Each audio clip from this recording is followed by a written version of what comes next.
Hello everyone. बेटा मैं आपके लिए जो क्विक एग्ज़ाम सीरीज़ हम चला रहे हैं उसके अंदर अब मैं आपके लिए लेके आया हूँ रेशो चैप्टर के एमसीक्यूज़। ठीक है। अगर किसी स्टूडेंट को रेशो चैप्टर नहीं आता, उसको रेशो चैप्टर बच्चे डिटेल में पढ़ना है, तो रेशो चैप्टर की जो डिटेल है, मतलब detailed video with all discussion of formulas and practical questions, वो सेपरेटली अपलोडेड है, तो उसको आप वहाँ पे देख सकते हैं। यहाँ पे हम बात करेंगे बच्चे डायरेक्टली एमसीक्यूज़ की। ठीक है बच्चे।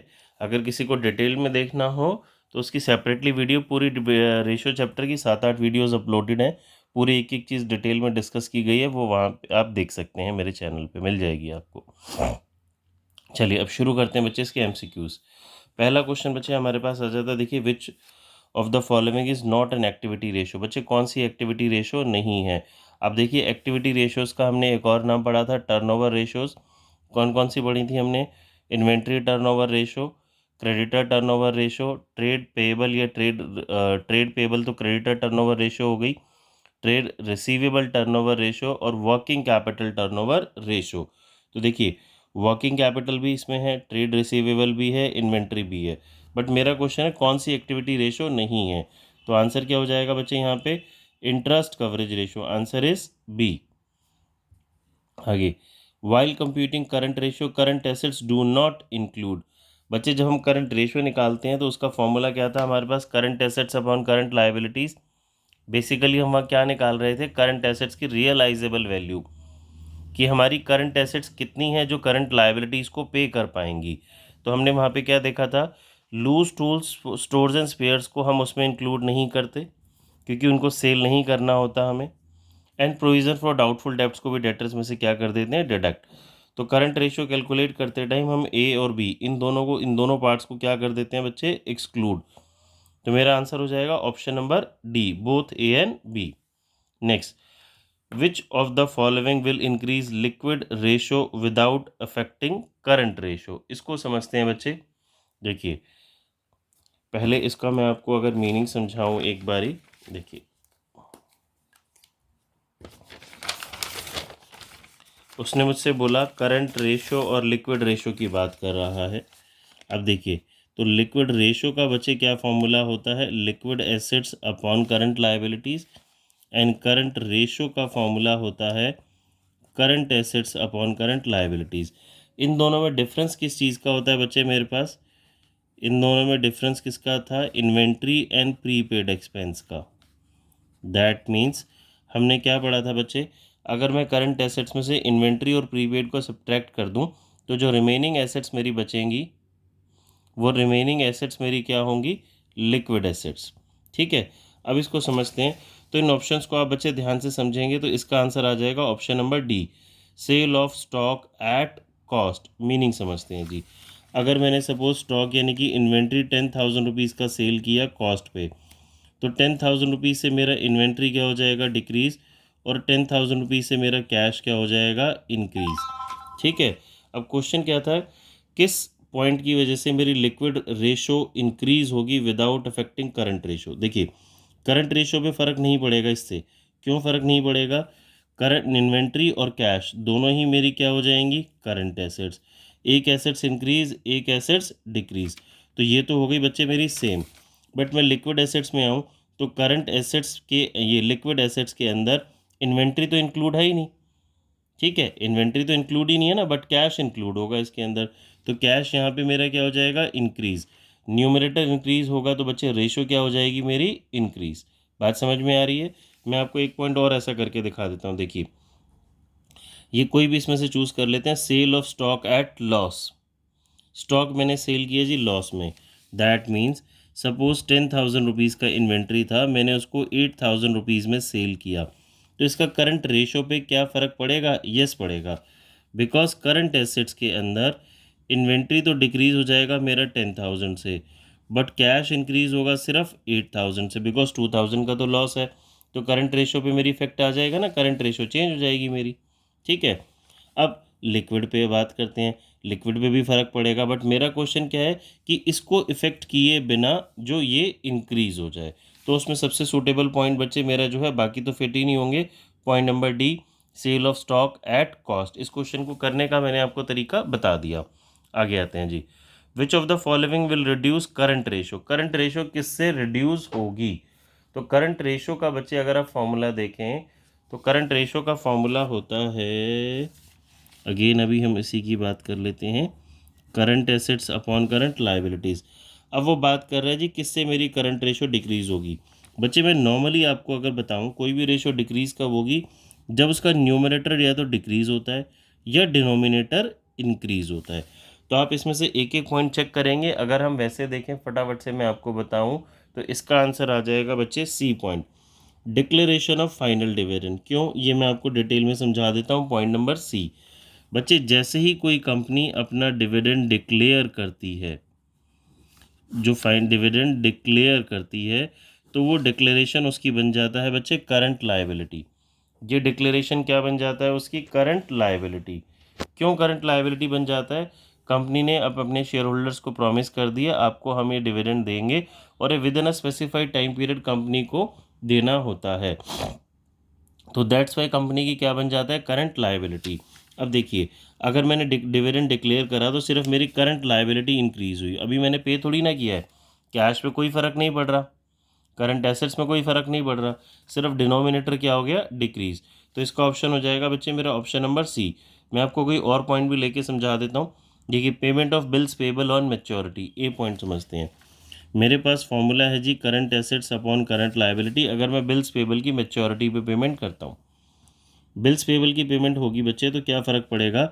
यहाँ से तो मेरा कैश डिक्रीज़ हो जाएगा, ठीक है, और मेरी बिल्स पेबल यानी कि जो मेरी करंट लायबिलिटी है वो भी डिक्रीज़ हो जाएगी, तो मेरी इससे करंट रेशो डिक्रीज़ नहीं होगी, ठीक है। नेक्स्ट क्वेश्चन बच्चे, टोटल एसेट्स टू डेप्ट ratio is a, total assets to डेप्ट रेशो बच्चे कौन सी होती है? हमारी सॉल्वेंसी रेशो होती है। तो इसका आंसर क्या हो गया? B. Which of the following will have no effect on डेप्ट इक्विटी रेशो। बच्चे आपको पहले फॉर्मूलेज बहुत अच्छे से लर्न होनी चाहिए तभी आप क्वेश्चन सॉल्व कर पाएंगे। डेप्ट इक्विटी रेशो पे किसका इफेक्ट नहीं आता? तो इसका पॉइंट हो जाएगा जी point number C, issue of bonus shares. क्यों, मैं आपको करके दिखा देता हूँ। मैं बार बार कह रहा हूँ बच्चे एग्जाम में ऐसा क्वेश्चन आपको डेफिनेटली मिलने वाला है, तो आपको उसका मेथड आना चाहिए। बोनस शेयर्स पे देखिए जी, डेप्ट इक्विटी रेशो का बच्चे मेरे पास फॉर्मूला होता है डेप्ट अपॉन इक्विटी।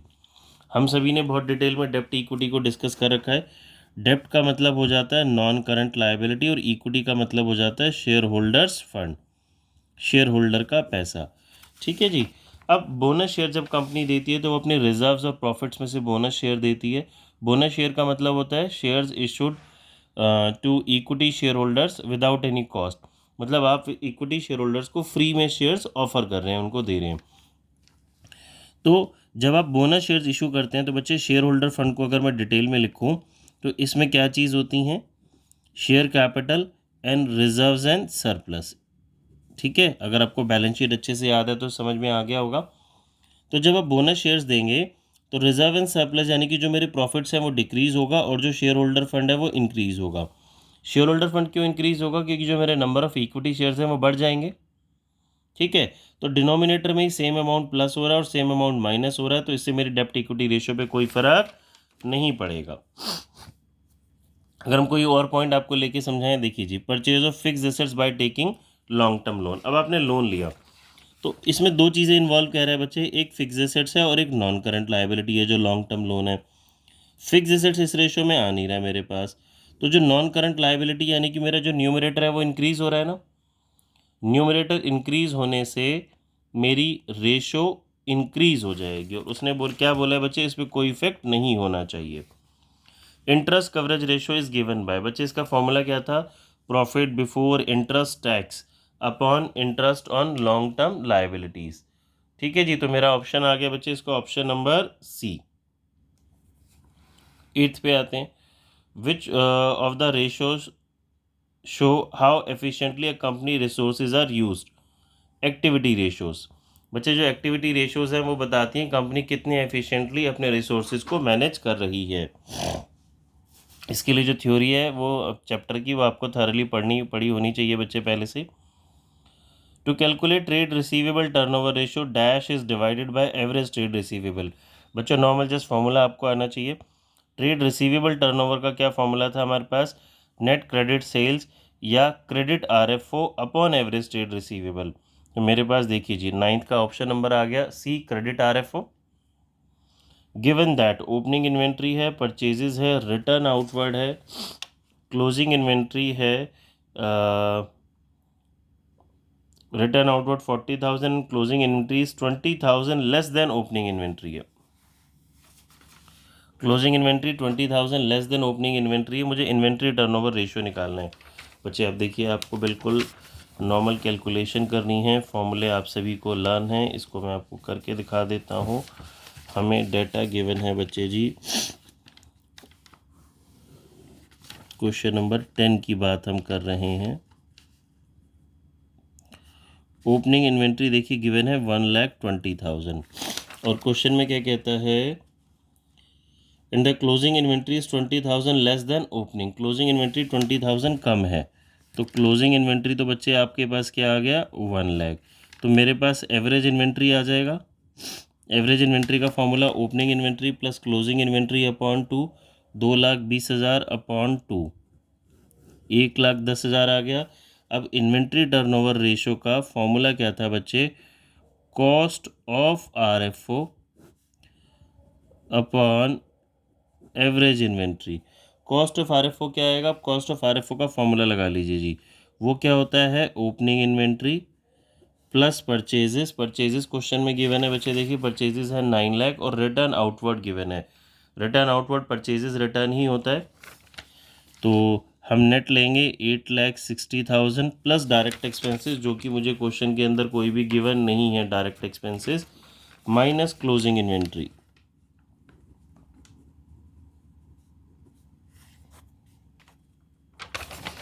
हाँ जी देखिए बच्चे, इसका कॉस्ट ऑफ RFO आ जाएगा, इसको हम सॉल्व करेंगे 8,80,000। अब मेरे पास एवरेज इन्वेंट्री है यहाँ पे, तो 8,80,000 अपॉन 110, तो मेरी इन्वेंट्री टर्नओवर रेशियो क्या आ जाएगी बच्चे 8 टाइम्स। ठीक है जी, देखिए तो मेरा इसका 10th का आंसर हो गया 8 टाइम्स। 11th पे आते हैं, which ratio is complementary to each other.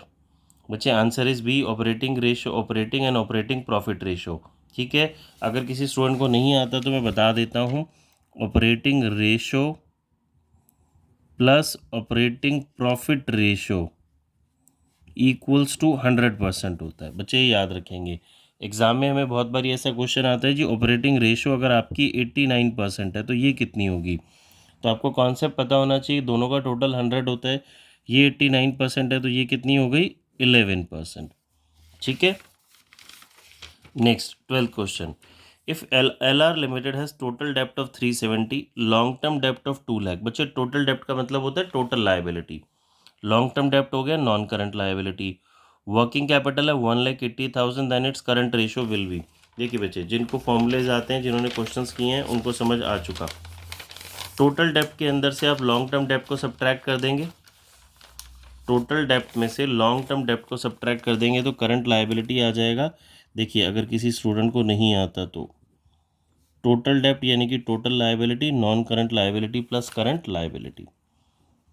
Total डेप्ट 3,70,000 है, नॉन करंट लायबिलिटी 2 लैक्स है, तो मेरी पास जो करंट लायबिलिटी आ गई 1,70,000 आ गई। बच्चों एग्ज़ाम में इस बार मुझे प्रेजेंटेशन तो करनी नहीं है, तो डायरेक्ट क्वेश्चंस करना, फटाफट से कैलकुलेशंस करना आना चाहिए। करंट लायबिलिटी 1,70,000 है, वर्किंग कैपिटल मुझे गिवन है, वर्किंग कैपिटल का formula current assets minus current liabilities. ठीक है, करंट एसेट्स आ जाएगा यहाँ से, करंट एसेट्स आ गया मेरा 3,50,000, इधर जाके प्लस हो जाएगा। तो करंट रेशो निकालनी है, current ratio is current assets upon current liabilities. तो मेरा आंसर क्या होने वाला है बच्चे, मेरा आंसर आ जाएगा, इसको हम सॉल्व कर लेते हैं, सी पार्ट 2.06:1। क्लियर, आगे आते हैं जी 13 पे। The best definition of capital employed in calculating the rate of return on investment is. बच्चे आपको कैपिटल एम्प्लॉयड का फॉर्मूला पूछ रहा है। देखिए कैपिटल एम्प्लॉयड का मतलब हमने पढ़ा था बच्चे, जो टोटल पैसा बिजनेस में इन्वेस्टेड है। दो फॉर्मूले पढ़े थे हमने, एक इसका होता है डेप्ट प्लस इक्विटी, दूसरा fixed assets plus working capital. Fixed assets को बच्चे नॉन करंट एसेट्स भी बोलते हैं। Non current assets plus working capital आप समझ लीजिए। और अगर मैं वर्किंग कैपिटल को स्प्लिट कर देता हूँ तो CA माइनस CL भी हो सकता है। इन दोनों को ऐड कर देते हैं तो टोटल एसेट्स भी हो सकता है, total assets minus current liability. ये सारी ऑप्शंस ठीक है, मुझे चेक करना है जी मेरे पास यहाँ पे कौन सी बेटर ऑप्शन जो सबसे एक्यूरेट है मुझे वो चूज़ करना है। तो बच्चे मेरे पास ऑप्शन है यहाँ पे option number D, working capital plus non current assets. देखिए जी ये अभी हमने लिखा था non current assets plus working capital. Question number 14, a firm's current ratio is 1.75:1. If current liabilities are 80,000, then its working capital will be। बच्चे बहुत simple सा है, मैं पूरा सॉल्व करके नहीं दिखा रहा, आप कर लेंगे। देखिए करंट रेशो गिवन है मुझे, current ratio is current assets upon current liabilities 1.75:1। आप यहाँ करंट लायबिलिटीज़ को पुट कर देंगे 80,000, क्रॉस मल्टीप्लाई करेंगे, करंट एसेट्स की वैल्यू आ जाएगी, देन आपके पास वर्किंग कैपिटल भी आ जाएगी। मैं आपको आंसर बता देता हूँ, आंसर आएगा इसका C 60,000, इट शुड बी 60,000। 15 पे आते हैं बच्चे, a firms working capital is 90,000, its current ratio is 3.5:2। Current assets will be, current assets बतानी है बच्चे मुझे। देखिए ये मैं आपको करके दिखा देता हूँ, कर लेंगे आप लोग इसमें, आई थिंक ऐसा कुछ मुश्किल नहीं है। आंसर मैं बता देता हूँ बच्चे, इसका आंसर आएगा point number C 2,10,000। Next question, current assets हैं 360, करंट रेशियो है 3:1, कॉस्ट ऑफ रेवेन्यू ऑपरेशन है 12 lakh, it's working capital turnover will be. बच्चे वर्किंग कैपिटल टर्नओवर रेशियो का फॉर्मूला बताएंगे, क्या होता है हमारे पास, RFO अपॉन वर्किंग कैपिटल। अब इस क्वेश्चन में ना RFO नहीं है, ना ही RFO निकल पाएगी। RFO का कोई दूर दूर तक मेरे पास यहाँ पे कुछ सॉल्यूशन नहीं है कि मैं फाइंड आउट कर पाऊँ। तो अगर इस तरह का क्वेश्चन होगा तो हम न्यूमरेटर में RFO की जगह कॉस्ट ऑफ RFO ही ले लेंगे, ठीक है। तो मैं लिखूँगी जी cost of RFO upon working capital, working capital आप लोग निकाल लेंगे, करंट रेशियो है, करंट एसेट्स भी है। तो मेरा आंसर आएगा इसका बच्चे आंसर नंबर B 5 टाइम्स, ठीक है। चलिए आगे आते हैं। देखिए बच्चों next question is, current ratio given है 2.5, क्विक रेशो गिवन है 1.5, वर्किंग कैपिटल है मेरी 60,000, the value of current liabilities will be. अच्छा देखिए इजी है, हमने ऐसे क्वेश्चंस किए हुए हैं। करंट रेशो है, क्विक रेशो है, वर्किंग कैपिटल है। करंट रेशो का formula CA upon CL that is 2.5, ये मुझे गिवन है। यहाँ से करंट एसेट्स आ जाएगा 2.5 CL, ठीक है बच्चे मेरे पास, बट अभी इसमें कुछ पुट करने के लिए नहीं है। क्विक रेशो का फॉर्मूला है quick assets upon current liabilities that is 1.5:1। तो क्विक एसेट्स आ जाएंगी 1.5 CL। अब आपके पास अभी क्विक एसेट्स भी नहीं है बट वर्किंग कैपिटल है, तो जिससे हम इसको सॉल्व कर पाएंगे। देखिए वर्किंग कैपिटल का क्या फॉर्मूला होता है, current assets minus current liabilities. Working capital 60,000 है, करंट एसेट्स की जगह मैं 2.5 CL पुट कर लेता हूँ ना यहाँ से, माइनस CL, तो ये आ गया 1.5 CL। तो करंट लायबिलिटीज़ आ जाएगा बच्चे मेरे पास से 60,000 डिवाइड बाय 1.5, तो वर्किंग कैपिटल बच्चे मेरी कितनी आ गई 40,000। हाँ जी वर्किंग कैपिटल कितनी हो जाएगी बच्चे मेरी, सॉरी वर्किंग कैपिटल बोल रहा हूँ, क्या फाइंड आउट करना था, करंट लायबिलिटी कितनी हो जाएगी 40,000, ठीक है जी। आगे, collection of debtors will decrease current ratio, increase current ratio, has no effect. बच्चे has no effect on current ratio, क्यों, देखिए जी करंट रेशो का formula current assets upon current liabilities. Debtors collect होने का मतलब मेरे पास डेटर से पैसा आया, डेटर्स करंट एसेट्स से डिक्रीज़ हो गया, और क्या इंक्रीज़ हो जाएगा, कैश बैलेंस। ये भी करंट एसेट्स है, ये भी करंट एसेट्स है, सेम अमाउंट से एक करंट एसेट्स डिक्रीज, एक करंट एसेट्स इंक्रीज, तो it will have no effect on current ratio. Question number आते हैं 19 पे, शेयर कैपिटल है 4 lakh, reserve and surplus, non current assets then proprietary ratio will be. बच्चे proprietary ratio का क्या formula हमने पढ़ा होता है, इक्विटी अपॉन टोटल एसेट्स, उसे देखिए 19 में प्रोप्राइटरी रेशो की बात कर रहा है। प्रोप्राइटरी रेशो का हमने फॉर्मूला पढ़ा जी, इक्विटी यानी कि share holder funds upon total assets. तो इक्विटी में मेरे पास क्या आएगा, share capital plus reserves and surplus upon non current assets and current assets 22 lakh. तो बच्चे इसको सॉल्व कर लेते हैं। मेरा आंसर आ जाएगा 5,50,000 डिवाइड बाय 22 लैक्स इंटू 100। बच्चे इंटू 100 क्यों करना है, प्रोप्राइटरी रेशो हमने पढ़ा था जी, हम इसको प्योर रेशो में भी बोल सकते हैं और परसेंटेज में भी बोल सकते हैं। जब मेरा आंसर बच्चे यहाँ पे परसेंटेज की फॉर्म में गिवन है तो मैं इंटू 100 ही करूँगा, ठीक है, क्योंकि इसका आंसर दोनों तरीके से आ सकता है। तो इजी सॉल्व होके आ जाएगा बच्चे 25%। क्लियर। आगे आते हैं। A transaction involving decrease in डेप्ट equity ratio and increase in current ratio is.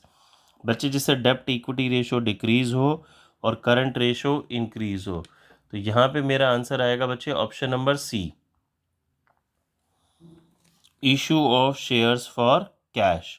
आपको मैं बाकी सारे सॉल्व करके नहीं बता रहा, हमने ऑलरेडी बहुत डिस्कस कर लिए हैं, तो आप इसको घर में चेक करते रहेंगे। मैं आपको सीधा सॉल्यूशन समझा देता हूँ। Issue of shares for cash, जब हमने शेयर्स इशू करे बच्चे देखिए, डेप्ट इक्विटी रेशियो का मेरे पास फॉर्मूला है डेप्ट upon equity and current ratio का फॉर्मूला है current assets upon current liabilities.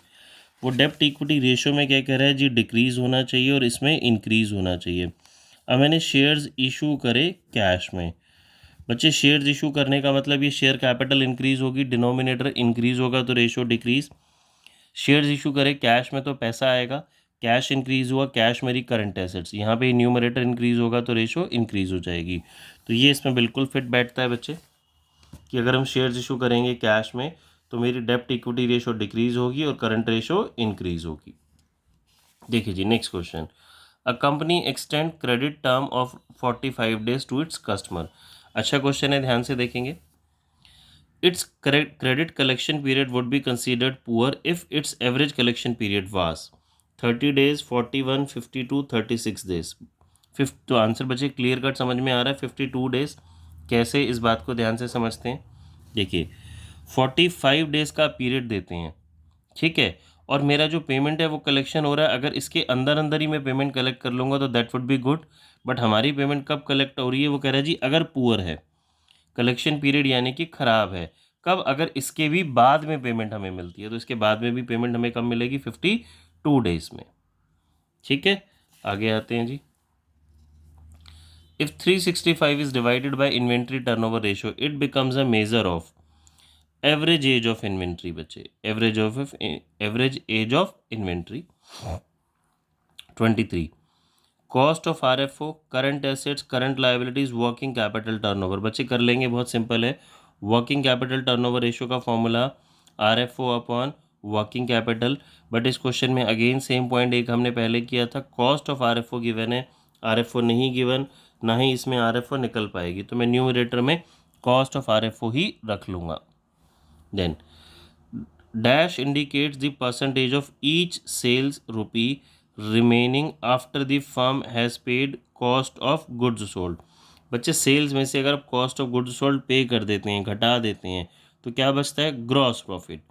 तो इसने यही पूछा, percentage of gross profit indicates the percentage of each sales rupee. Sales में से अगर आप COGS सब्ट्रैक्ट कर देते हैं तो वो वाला रिलेशन किससे मुझे पता चलता है जी, ग्रॉस प्रॉफिट मार्जिन से। तो answer is B. Higher the ratio the more favourable it is does not stand true for. बच्चे आपने क्वेश्चन एग्जाम में बहुत ध्यान से पढ़ना है, एग्जामिनर का फेवरेट हो गया नेगेटिव क्वेश्चन नॉट। सीधा सीधा क्वेश्चन नहीं पूछता वो नॉट लगा देगा, जो ऐसा नहीं है। अच्छा, पहले इस क्वेश्चन को करने के लिए मैं आपको एक सिंपल सी चीज़ समझाता हूँ। जो भी रेशो प्रॉफिटेबिलिटी की बात करती है वो ज़्यादा होना अच्छा है, जो एक्सपेंसेस की बात करती है वो कम होना अच्छा है। तो ये बोल रहा है higher the ratio the more favourable it is, तो ज़्यादा रेशो होना अच्छा है, ये किसके लिए सही नहीं है, ठीक है। किसके लिए सही नहीं होगा, जो खर्चा बताएगी बेसिकली। देखिए लिक्विडिटी रेशियो ज़्यादा होना ठीक है, प्रॉफिट रेशियो ज़्यादा होना ठीक है, इन्वेंट्री टर्नओवर भी अच्छा है, ऑपरेटिंग रेशियो एक्सपेंस की बात करती है, ठीक है। तो यहाँ पे मेरा आंसर क्या हो जाएगा, सी। 26 क्वेश्चन में आपको करके दिखाऊंगा बच्चे। देखिए बहुत अच्छा क्वेश्चन है और सिंपल क्वेश्चन है।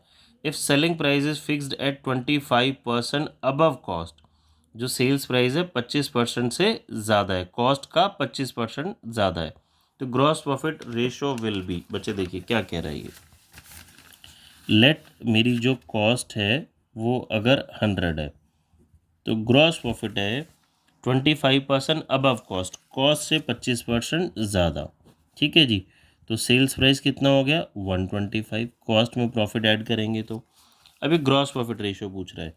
बच्चे ग्रॉस प्रॉफिट रेशियो का फॉर्मूला क्या होता है, gross profit upon RFO into 100। यहाँ पे देखिए ग्रॉस प्रॉफिट कितना, यही तो है 25 अपॉन RFO इंटू 100। इसको सॉल्व कर लीजिए, आंसर आ जाएगा आपका 20%। ठीक है जी। तो मेरे पास 26 का आंसर क्या हो गया बच्चे, डी। क्लियर। आगे आते हैं। नेट RFO का मतलब बच्चे नेट ही होता है, एवरेज इन्वेंट्री है, ग्रॉस लॉस है 25% on sales, inventory turnover ratio निकालना है। देखिए बच्चे मेरे को RFO गिवन है, एवरेज इन्वेंट्री भी गिवन है। अच्छा, इन्वेंट्री टर्नओवर रेशियो का फॉर्मूला क्या होता है, कॉस्ट ऑफ RFO, या जिसे आप COGS भी बोल देते हैं, अपॉन एवरेज इन्वेंट्री। मुझे ये गिवन है, ये फाइंड आउट करना है। देखिए जी, मैं इसको कैसे निकालता था, RFO में से अगर मैं ग्रॉस प्रॉफिट को सब्ट्रैक्ट कर देता हूँ तो क्या आ जाती है मेरे पास, कॉस्ट। बट मुझे इस क्वेश्चन में क्या गिवन है, लॉस। तो RFO plus gross loss equals to क्या हो जाएगा, कॉस्ट। ठीक है। तो इसका आंसर आ जाएगा बच्चे मेरा 27 का आंसर आ जाएगा। इसको हम सॉल्व करेंगे तो बी। आगे प्रोसीड करते हैं बच्चे। देखिए आगे आते हैं। Two basic measures of liquidity are, liquidity ratio के जो दो बेसिक हमारी लिक्विडिटी रेशोज होती हैं कौन सी होती हैं, current ratio and quick ratio. तो आंसर इज 28 का B. Liquid assets do not include, liquid assets में और बच्चे करंट एसेट्स में डिफरेंस होता है इन्वेंट्री एंड प्रीपेड का। तो यहाँ पे आंसर क्या हो जाएगा मेरा, C, inventory. The difference between operating cost and operating expenses is cost of RFO। बच्चे देखिए किसी को अगर नहीं आता तो हमने पढ़ा हुआ है ये बार बार, ऑपरेटिंग कॉस्ट किसे बोलते हैं, COGS यानी cost of RFO plus operating expenses को। ठीक है जी। तो यहाँ पे जो मेरा आंसर होने वाला है वो हो गया cost of RFO। Which of the following is expressed as a pure ratio. बच्चे ये तो टाइम्स में आती है, क्विक रेशो। तो आंसर मेरा क्या होगा, क्विक रेशो, क्योंकि ग्रॉस प्रॉफिट परसेंटेज में आती है, नन ऑफ दीज होगा नहीं। Next 32, which of the following is expressed as in times inventory turnover ratio. पहले ही आंसर मिल गया बच्चे, ये टाइम्स में आती है। To assess the efficiency of inventory management in the business we may use, inventory management check करने के लिए हम कौन सी रेशो चेक करते हैं जी, inventory turnover ratio.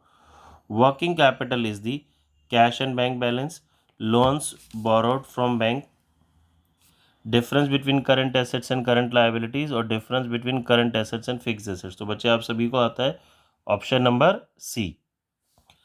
Current assets include only those assets which are expected to be realise within. बच्चे अगर इसको देखें तो आंसर हो गया हमारा 3 मंथ्स। वैसे हमने पढ़ा था करंट एसेट्स वो एसेट्स हो जाएंगी जो हमारा ऑपरेटिंग साइकिल के अंदर आ जाती हैं, या those assets which are generally converted into cash within 12 months, within a time of 1 years. देखिए बच्चे जी आगे, the companies current ratio is 3:1, current liabilities 2 lakhs हैं, इन्वेंट्री है 150, prepaid expense 10,000, its liquid ratio will be. बच्चे कर लेंगे ये तो आप, सिंपल है। इसका मैं आंसर बता देता हूँ, आंसर आ जाएगा इसका बी मेरे पास, बी। ठीक है। कैसे, करंट, आप यहाँ से करंट आपके पास एसेट्स आ जाएंगी, करंट एसेट्स में से इन्वेंट्री और प्रीपेड को आप सब्ट्रैक्ट कर देंगे तो आपके पास लिक्विड एसेट्स आ जाएंगी। ठीक है। 37 पे आते हैं। A firm's current ratio is 1.8:1, current liabilities हैं 80,000, it's working capital will be. बच्चे working capital CA minus CL बहुत ईजी है, कर पाएंगे। आंसर मैं आपको बता देता हूँ, हम सॉल्व करेंगे तो इसका आंसर हमने जो सॉल्व करा था वो आया था बच्चे सी। 37 का आंसर आ जाएगा सी। 38 पे आते हैं। Current asset 77, inventory 22,000, prepaid expense, current ratio, liquid ratio will B. Again बच्चे सेम क्वेश्चन, करंट एसेट्स में से अगर मैं इन्वेंट्री और प्रीपेड हटा दूंगा तो मेरे पास क्या आ जाएगा, लिक्विड एसेट्स। ठीक है, लिक्विड एसेट्स आ जाएगा। करंट रेशो गिवन है, करंट लायबिलिटीज हम फाइंड आउट कर लेंगे। तो इसका आंसर आ जाएगा बच्चे मेरे पास 38 का बी, 1.5:1। नेक्स्ट, टोटल RFO है जी 15 lakhs, cost of RFO 9 lakhs, operating expense 225, operating ratio will be. बच्चे देखिए, ऑपरेटिंग रेशो का फॉर्मूला क्या होता है, cost of RFO plus operating expense upon RFO into 100। तो सब कुछ तो आपको गिवन है, तो सॉल्व हो जाएगा। तो मेरे पास 39 का आंसर आ जाएगा बच्चे, ए पार्ट। ठीक है, आगे आते हैं। Which of the following will decrease the डेप्ट इक्विटी रेशो। बच्चे मैंने अभी आपको कॉन्सेप्ट समझाया था, डेप्ट इक्विटी रेशो का फॉर्मूला डेप्ट अपॉन इक्विटी। एंड ये रेशो डिक्रीज कब होगी, जब मेरा न्यूमरेटर डिक्रीज होगा या डिनोमिनेटर इंक्रीज होगा। तो इसका आंसर है, ऑप्शंस रीड कर लेते हैं। तो इसका आंसर आ जाएगा बच्चे मेरे पास बी, फिक्स एसेट्स खरीदे मैंने bye issuing shares for consideration. Shares issue करे आपने, शेयर इशू करे तो हमारा डिनोमिनेटर बच्चे क्या हो जाएगा, इंक्रीज। ठीक है, पहले पॉइंट से देखेंगे तो फिक्स एसेट्स और नॉन करंट लायबिलिटीज़ में फ़र्क पड़ रहा है। फिक्स एसेट्स इस रेशो में है नहीं, न्यूमरेटर बढ़ रहा है, तो उससे तो रेशो इंक्रीज होगी, ये डिक्रीज की बात कर रहा है।